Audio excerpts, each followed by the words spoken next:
What is Breachers VR? Breachers VR is like if Tom Clancy's Rainbow Six Siege and CSGO had a baby. And it's a lot of fun. The basis of the game is essentially just like Siege. It's a 6v6 with no respawns. The defending team spawns inside the building with a bomb that has a timer on it, and the attacking team spawns outside and has to infiltrate the defender's building and place an EMP on the bomb to disarm it. The bomb has a cool arming sequence where you have to match the wavelength to the one you see on the screen. Or you can just John Wick and one-tap the last guy alive. I recommend playing the tutorial because when I first got in I was a little confused on how everything works. And I didn't realize there was a buy phase, so I ended up sitting there trying to break down a door for about 15 seconds before I finally realized that I just have to wait. When you spawn in, you can use a button on your right controller to open up your buy menu. This is where you can buy all the different guns and get attachments for your weapons, as well as get gadgets such as grenades, health stims, flashbangs, and much more. The game overall feels really good. The gunplay is easy to learn and it gives you a rush of adrenaline when you're the last one alive on your team.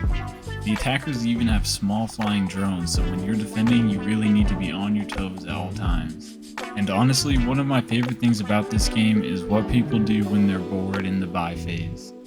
Damn!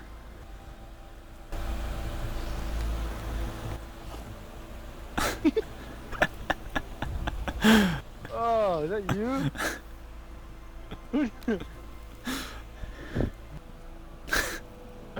That man is the imposter. This game gives you a rush when you're able to snag a couple kills or even get a crazy shot with the revolver. Is he in? Oh my god, that was a nasty shot, dude. This game is unique from all the other VR shooters I've played. All the other ones are very fast paced, while this one is at a more slow pace where you have to think about where your enemies are going to be and think about what you're doing. And I don't know if it's because I love Siege and I used to play it all the time, but I had a blast playing this game. And if you have friends to play with, that makes the experience even better. There's a trip mine. Oh, Yeah, there is. Hey, there's a...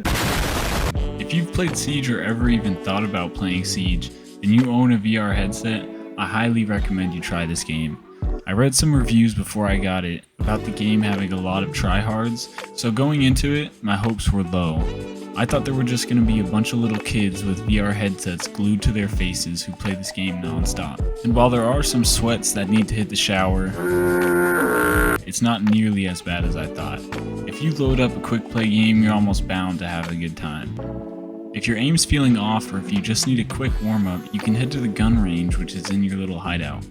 They have 3 different challenges here that you can do for each gun, and your score is even saved on a leaderboard. So if you're the competitive type, you can try to get the highest score possible. The graphics for this game are decent. I'm guessing they prioritized how the game runs over how it looks, which makes sense for such a competitive game. And speaking of competitive, that brings me to my next point. Once you reach level 10 from doing either quick match or even team deathmatch, you unlock ranked games.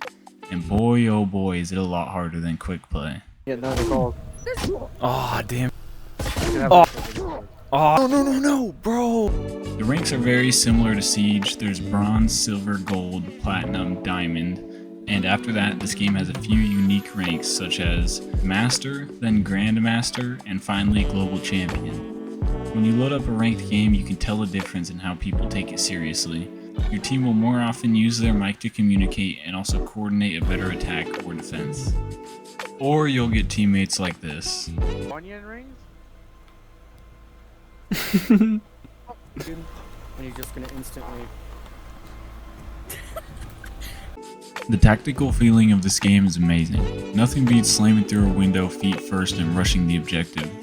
The close quarters fighting is always keeping you on your toes, and the feeling of clutching up is like no other.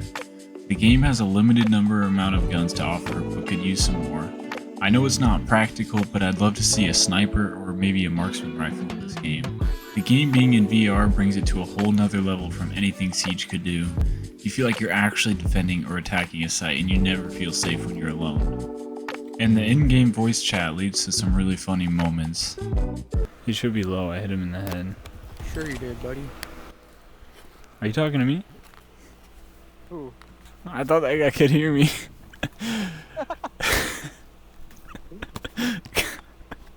Cause I was like, I hit him in the head. He's like, sure you did, buddy. The spectating in this game is alright. It's nothing like I've seen before. You float around and you can go wherever you want, and everything is black and white. You can see your teammates at all times, but you can only see the enemies when they are visible to your teammates.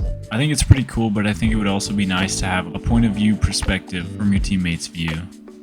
This is what the spectating looks like. It's not bad, but due to the fact that you can only see the enemies when your teammate sees them, it kind of makes it hard to understand what's going on sometimes.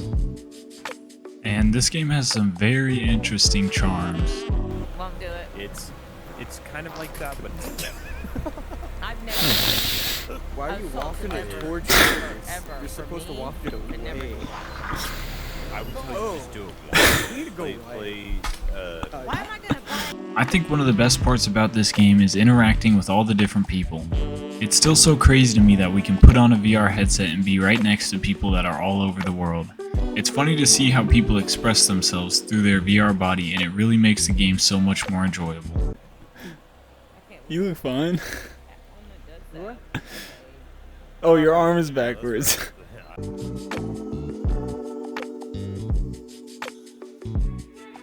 There's so many little things I love about this game. Like when you use the breaching foam and you actually have to hit the button on the remote with your other hand for it to go off. And it has a chance of not working the first time, so sometimes you have to press it a couple of times. Little things like that really make a VR game better in my opinion. At the end of the day, this game is a lot of fun. When you're attacking, you get to choose how you play the game. You can take it nice and slow while being as quiet as you can, or you can run in there as fast as possible and try to pick off as many guys as you can before you inevitably die. Defending is just as fun. You can hold your position in sight and try to deny the enemy's entrance, or you can roam around the map and try to get them as they're coming in the windows and the doors. Or if it's more your style, you can hide somewhere and then flank from behind. It's not the most immersive game you can play, but that's not their intentions with this game. For me, Breaches is a game where I can hop in, get in a game quick, and just have a fun time. I know there are people who live and breathe this game and could probably nitpick it all day, but I had a great time playing Breachers, and I always look forward to playing when my buddy asks if I want to. That's all I got for this one, and I wanted to take a moment to thank you guys for your support on my previous video. You don't know how much it motivates me to make more videos when I see a bunch of comments on my videos. Seriously, I could sit there all day and respond to comments because I love seeing what you guys have to say. Anyways, if you enjoyed, make sure to subscribe. You guys don't know how much it helps. But as always, thank you guys so much for watching, and I hope you enjoyed. If you want to see my video on Blade and Sorcery, or a random video of mine YouTube thinks you'll like, go ahead and click here. I'll see you guys in the next one.